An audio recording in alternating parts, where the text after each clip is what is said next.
All right, this game is now at the point where I just want to keep going. So I have set aside the other work that I probably should be doing, and I'm going to continue on. So I'm working here with Amy's gameplay. So I had gameplay from submitted from two different subscribers, for which again I am so thankful. And yeah, I'll just kind of alternate between the two. The two of you actually broke things up pretty much at the same point, so it should be pretty straightforward to kind of alternate between the two. And yeah, thanks so much for all your comments in the last video. I'm really looking forward to playing Ragnarok and just kind of exploring the world. And yeah, I think that's really about it for now. Let's go ahead and jump back in. So we just finished the return to the summit, and now we are at the escape from Helheim. So, and again, I'm pronouncing things. If you're new to this channel, I forgot. I probably should have started with this. If you're new to this channel, my name is Natalie, and I am a professor of Scandinavian Studies at the University of Alberta. I am a specialist in Old Norse language and literature, specifically the language and literature of medieval Iceland. And I teach about the Viking Age, I teach about Norse mythology, and I teach Old Norse language here at the University of Alberta. And yeah, we're going right on ahead through God of War 2018, and I have my notepad and my pen, and I'm ready to jot down some notes on things that I think are worth talking about in this interpretation of Norse mythology. So yeah, let's do it.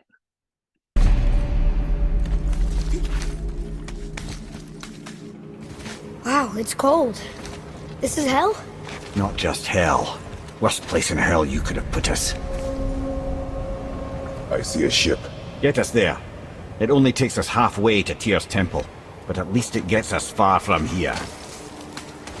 For 1,000 mortal lifetimes, the Bridgekeeper kept the living out of this place. But now that you've ripped his heart out, here we are. Funny how it all comes around.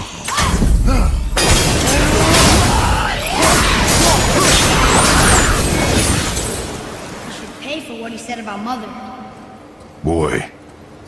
That wasn't me. Ooh.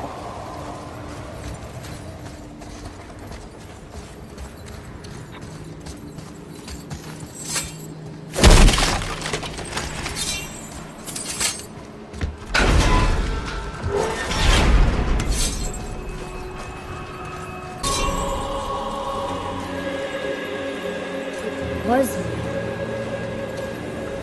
But we're gods. We can do whatever we want. Turn away, boy.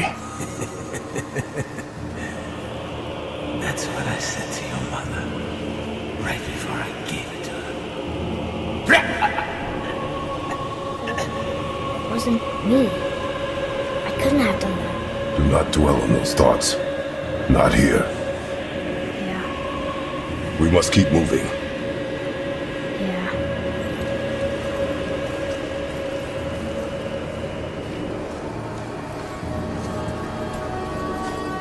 Ed, what was that? Not just the old and sick come to Helheim, so do the criminals. Hell must not draw a distinction between us and those whom these visions are meant to torture. How do we stop it? Escape Hell, as soon as possible. I'm not gonna let it bother me. Like you said, Mimir, it was just an illusion. That wasn't me. No. But it is who you have become of late. I know I got us in here. But I'll get us out. Whoever I am. I will get us out. You will follow orders. But maybe that's not who I am. It had better be. Now let me focus.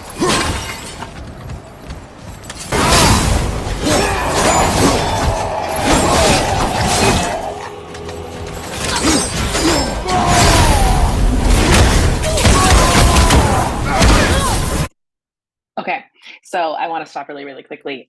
So Uverhleip, again, I use the modern Icelandic pronunciation for Old Norse. If you've been with me a while, you know that. You can go back and watch some of the videos on pronunciation, but what he just said is wolf, run. So Ulfur means wolf, and Hleip means run. They're both nouns. So wolf runs, so he's clearly summoning some kind of attack or something like that. And I do see maybe wolves in the bottom corner there, so hopefully that's what's going on, because that's what the words mean.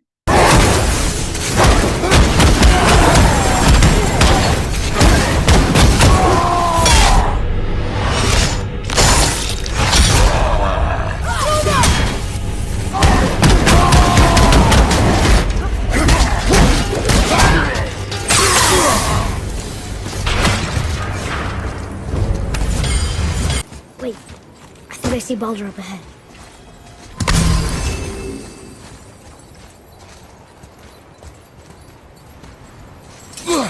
No, I would never Stay out of sight. Listen. You had no right. I had every right. I am your mother. You had no right, witch. I can't taste. I can't smell. I can't even feel the temperature of this room. Feasting, drinking, women. It's all gone. You never Gone. have to feel pain again. Death has no power over you now. You would rather die? Never feel again? Yes. I would rather die. Yes. Take it away. I can't. Please. Please take it away. It doesn't work like that. Son, trust me. In time, you will thank me. You will thank me. Come on.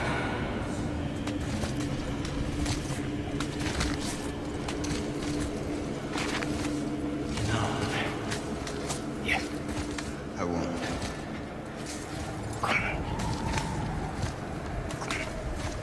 Ruin my life. Honey, we can figure this out. I promise. Trust me. I know how to.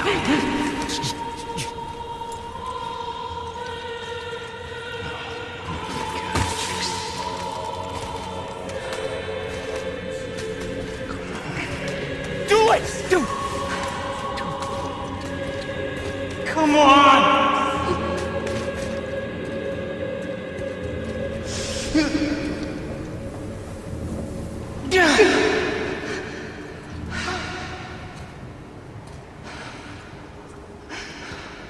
Coward.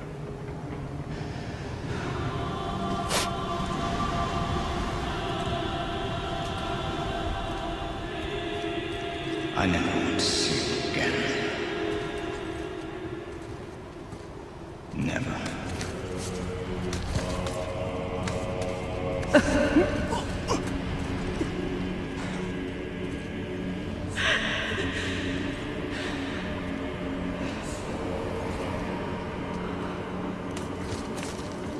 What you did to me.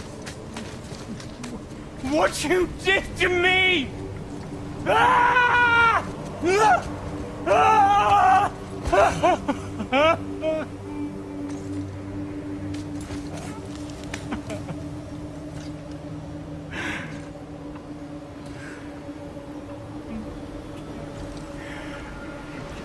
I'm a coward. I'm a...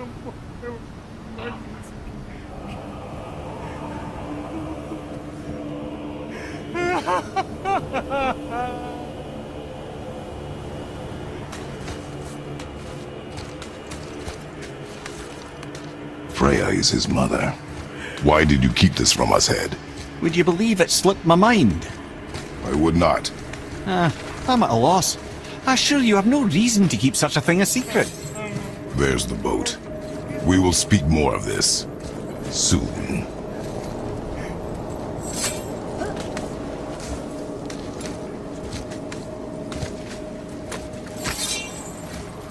Such case. I will have much to do after I kill you. Who is that? We must hurry.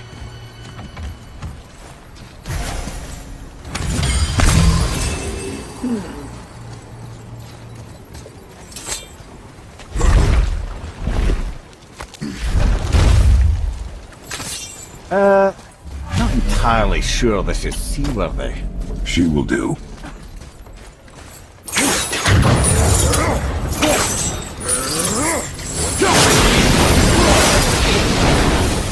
Now, Give me space to work.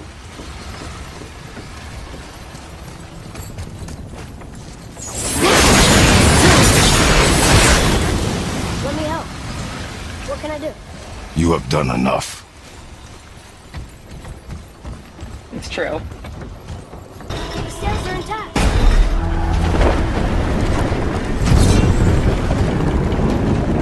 We're moving. Great. Just bear in mind this boat can only take us part of the way. Tyr's temple is near the top of a tremendous waterfall which, sadly, we are downstream. That means even if we get there intact, we'd still need to sail up a waterfall somehow. The Vanir built the greatest ship that ever was, and it can fly. Skíðblaðnir? Yeah, because it was designed to fly. This was not. Nevertheless, this is the boat we have. Make do.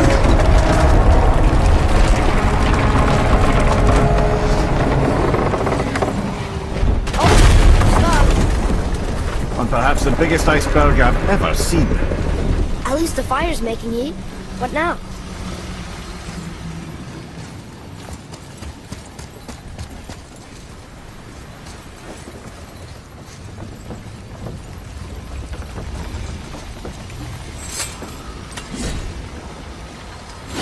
Chopping it? Yeah, mother. So now the sails are loose? Just watch.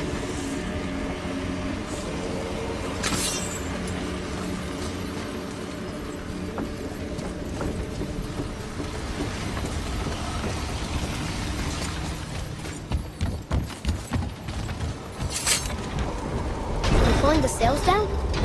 But how are they gonna catch the wind?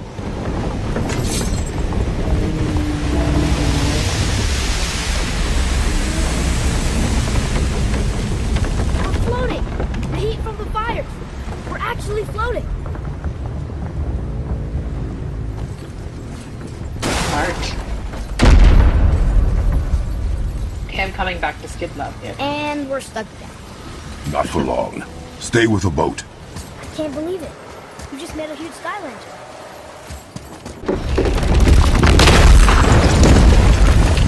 That did it! We're loose! Wait for me there.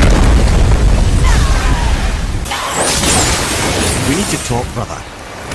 You do realize it's over, don't you? Even if we make it back to Midgard, you and Baldur destroyed the only gate to Jotunheim. We are out of options. And that boy up there, he's in 9 kinds of pain. His head's turned so far around Atreus is not your concern. Well, it might become everyone's concern if you don't do something. You don't have to be the smartest man in the world to see that. Atreus, I can help? together now.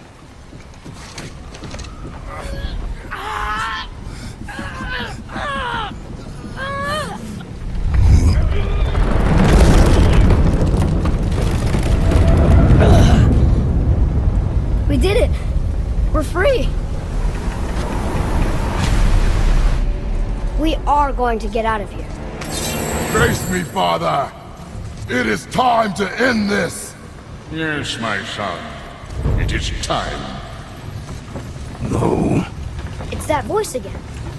Do you know who that is? I do not know.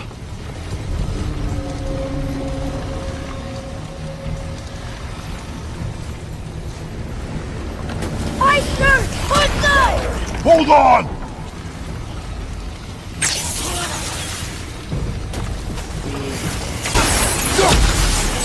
We're gonna hit that bridge!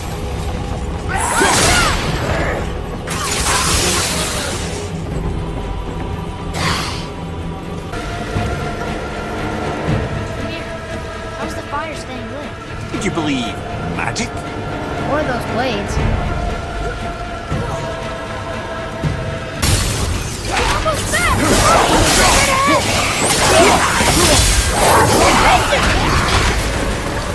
Or harpoon! We're stopped again! Wow, the boat's been harpooned! Father, don't step out onto the bow! It'll break off! But we need to lose that harpoon!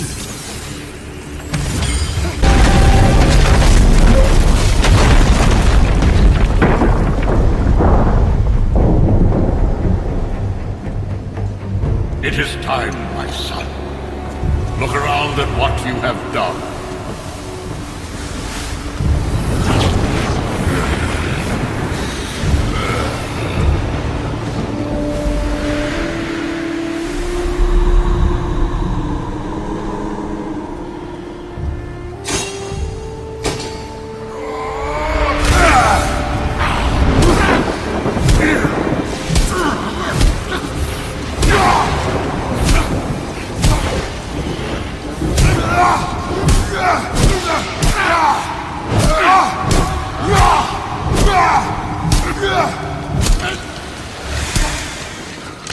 Come on, we gotta go! You saw. There's no time, look!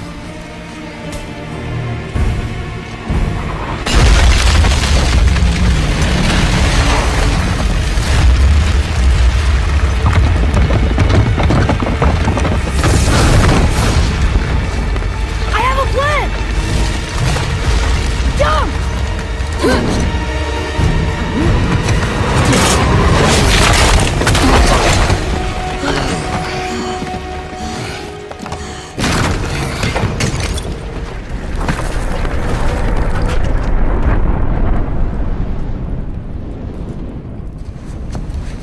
That was your plan?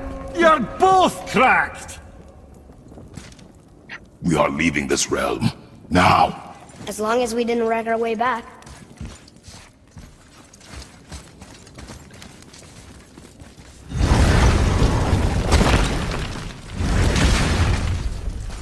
I think this is where Odin brought all his best clues about Jotunheim.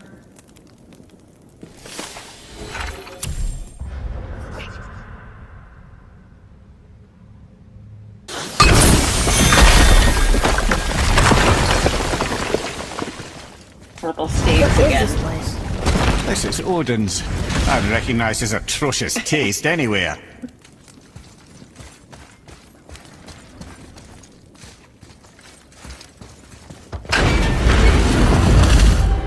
Look at that! It's the missing panel about Tyr. Odin must have stolen it. But why? He always has his reasons. Might I have a look? Wow, this is most unexpected. Why? What does it mean? I haven't the foggiest. Isn't that unexpected? Ed, Look, clearly that's Tyr. Traveling somehow. Perhaps magically. But what's that to do with the giants that they should devote a shrine to it? I'm afraid that is none too clear. What are those runes in the corners? I just want to point out really quickly that right here we have the Tiwaz rune, or the rune that means that it's the T rune for tea. That's used for tea when we translate it or transliterate it to the Roman alphabet, but it means Tiwaz or Tyr. Not runes. Symbols from different lands. They mean... war. Aye. How do you... This one I know too well. Oh.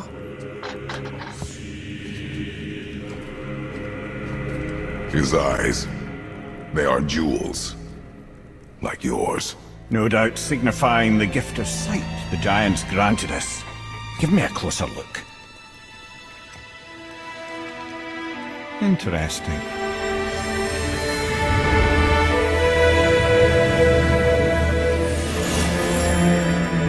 Very interesting.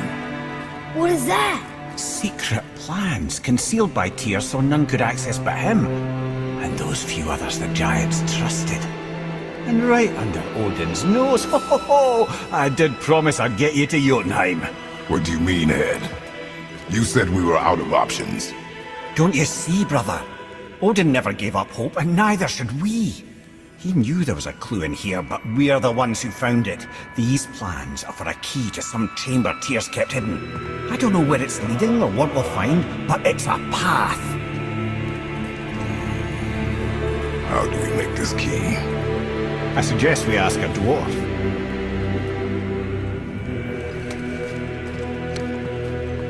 That symbol on the temple door. It's a bunch of runes together. Peace, unity, hope, other things too. Tyr's own design. He made this door himself.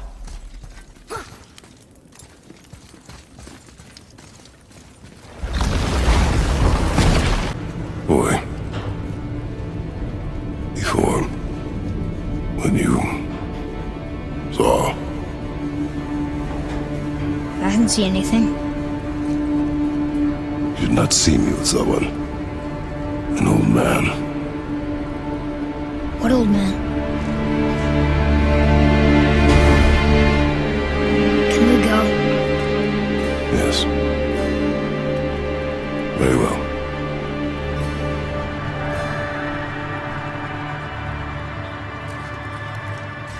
All right, let's get back to Midgard and see about making that key. Where's that dwarf? Now, Head, why did you not tell us Baldur is the son of Freya? He is! It's shocking every time I hear it, and yet obviously I know it. When I think about Baldur and Freya... Mimir? Yes, lad. Freya. How's that, brother? Head, tell me Baldur's vulnerability. Baldur is blessed with invulnerability to all threats, physical or magical. Wait, what is happening? He is bewitched not to speak of what he knows. I am? I am! Oh, that's it precisely. I wonder how long that's been so.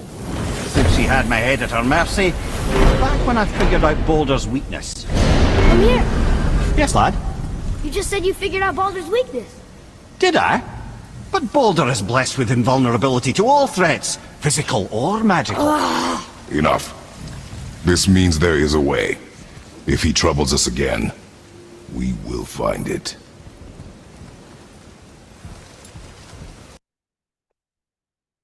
Awesome.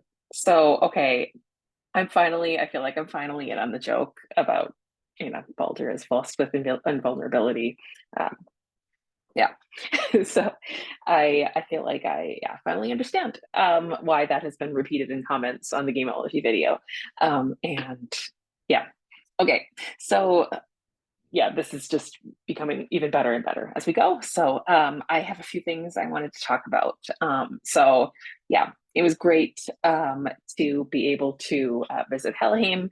Again, that is all that means is the realm of Hel. Hel being both an individual, one of the daughters of Loki, one of the three monstrous children of Loki, rather. So there was Hel, the Midgard serpent, and Fenrir, the wolf. And Hel was dealt with by the Aesir by casting her down in to be the ruler over the underworld. And the realm is also called Hel. And so in this game, they're distinguishing between the person and the realm by adding heim, which comes from heimur, which means just world or realm. Yeah, and they hint at this, and I think I've talked about this before as well. But Hel as a realm is, this is not just a place for people who are bad. This is also a place for the people who die, old age and of sickness. As always, I'm going to refer back to the Prose Edda. This is the translation through Penguin Classics by Jesse Byock. If you're interested in getting a copy, this is a really readable translation. So when it describes Loki's monstrous children and how the gods who kind of knew that Loki's children were destined to cause all kinds of misfortune for the gods, it says that they threw down Hel into Niflheim and made her ruler over 9 worlds. She has the power to dole out lodgings and provisions to those who are sent to her, and they are people who have died of disease or old age. And then it goes on to talk about her dwelling there with walls of immense height and huge gates. Her hall is called Eljudnir, or sprayed with snowstorms, and her dish is hunger, her knife is famine. Her slave is lazy, and slothful is her woman servant. And it talks about how she's gloomy and she's cruel, and on one side she is kind of like has this decayed kind of complexion, or her skin is basically decayed, and the other half is a lighter flesh color. So yeah, that's really, consistent. Actually, there's Niflhel, which is what the mythology tells us is kind of the place for the evil people to go, which is just kind of means, it's kind of a realm below hell. And there's other attestations of hell as well, both of hell, the figure, as well as hell, the place, in both the prose Edda and the poetic Edda. And one of the other descriptions of hell comes as part of kind of the events that immediately precede Ragnarok in Norse mythology. And we have accounts of that in both the prose Edda as well as the poetic Edda. And this is Carolyn Larrington's translation, which is the Oxford University Classics one. And again, it is, relatively affordable and pretty readable as well. So we have both hell as a figure and as a place mentioned in both of these sources. But Snorri, of course, he kind of gives it to us in a way that is a little bit, it's meant to be understood a little bit more clearly than what we can get in the poetry, because the poetry is really meant for people that already know what these places are. So it doesn't need to be spelled out for them. Snorri is speaking to a Christian audience in the 13th century. And these concepts, these places, these figures are not as familiar to them as they were to the people who were reciting these poems and hearing these poems. So we do get more detailed descriptions. So one of the descriptions of hell comes when Baldur dies. So we've talked about the death of Baldur before, how he's pierced with mistletoe, which is the only thing that Frigg, his mother, the wife of Odin, has not asked to swear an oath to not harm Baldur, because she thought that mistletoe was too young and innocent to possibly do any harm to Baldur. So she kind of skips over that one, and Loki finds out about this, and we kind of know the story. I've gone over it a few different times. But what comes afterwards is, the gods are all so saddened by this loss. Baldur's the most beloved of gods in the mythology. Again, very different take here, but one that's consistent with the Aesir kind of being the bad guys. So what ends up happening is after, Loki has made it so that Hod, the blind god, shoots an arrow to which is attached mistletoe and inadvertently kills his brother. Baldur and his wife Nanna, who dies of grief, are burned on the funeral pyre, and they go down to hell. And that's not because that's not because of anything bad. It's just because that's the realm of the dead. And what in kind of an effort to bring Baldur back, even though he's dead, Frigg makes a plan that she's going to send someone down to the realm of the dead, and she asks for a volunteer, and the person who offers to do it is which is done in exchange for a kind of a ransom, is a god named Hermodr, or Hermod the Bold, who is the son of Odin. Does not say whether he's the son of Frigg in Snorri, so we just kind of don't know. In any case, he takes his dad's horse, the eight-legged horse Sleipnir, who is the son of Loki as well. Loki gave birth to Sleipnir, and he mounts the horse and he takes off to the underworld. This whole thing is described in detail in the prose Edda. He rides for 9 nights over these deep and dark valleys, and he reaches a river, reaches a bridge, and eventually he comes and he encounters Hel herself, and he asks Hel to let Baldur come back with him, and says how sad all of the Aesir are that he has died. But Hel says, and I'll read the quote here, Hel answered that a test would be made to see whether Baldur was as well loved as some say. If all things in the world, alive or dead, weep for him, then he will be allowed to return to the Aesir. If anyone speaks against him or refuses to cry, then he will remain in hell. So Hermod goes back and he tells them all of the agreement, and every single person, every single being, alive or dead, does weep for Baldur, except for one single being, and this is a giantess in a cave whose name is Thuk, which means gratitude or thanks, and she refuses to weep Baldur out of hell, and everyone believes that that was Loki in disguise. So this idea of going to hell in kind of, and having to escape it again, and Baldur being there, this is a twist on that kind of story in its own way. So I wanted to just talk about that very briefly. A couple other things. I was really excited because I kind of knew it was coming, but they did mention the Vanir ship, and I was hoping they would name it, and they did. So they named the Vanir ship Skíðblaðnir, which Skíðblaðnir is Frey's ship. And this ship is also mentioned in a variety of sources, but once again, I will quote from Snorri because he gives it to us in the most straightforward way. There's this question and answer period between this man Gangleri, or King Gylfi, and Odin in disguise.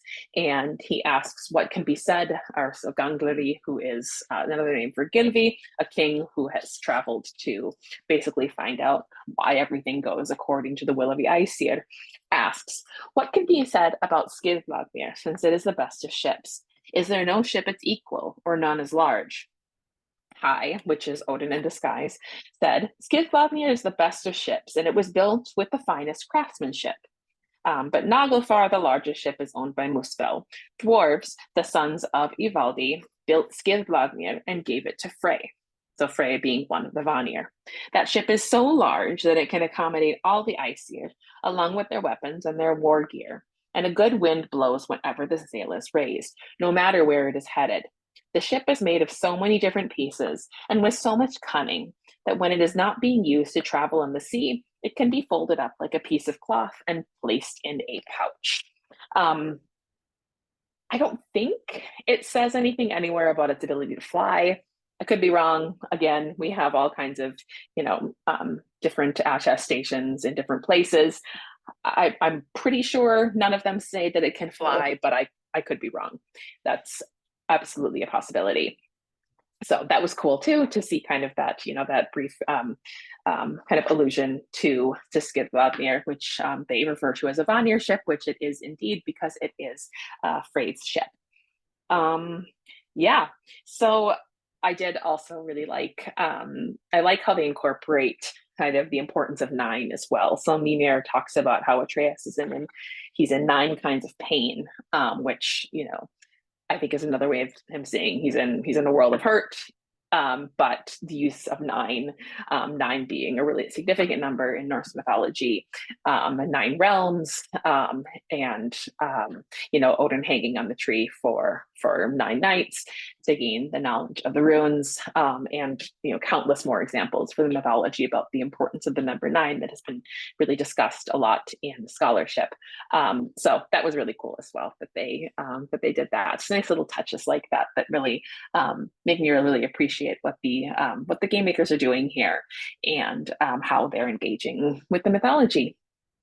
So I think that's really all I have for now. We will proceed, and I have a few more chapters left to go before we reach the end.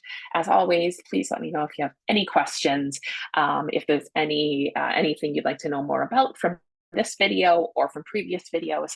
Otherwise, I will keep forging ahead, and I will see you next time. So thank you so much for following, and have a great weekend.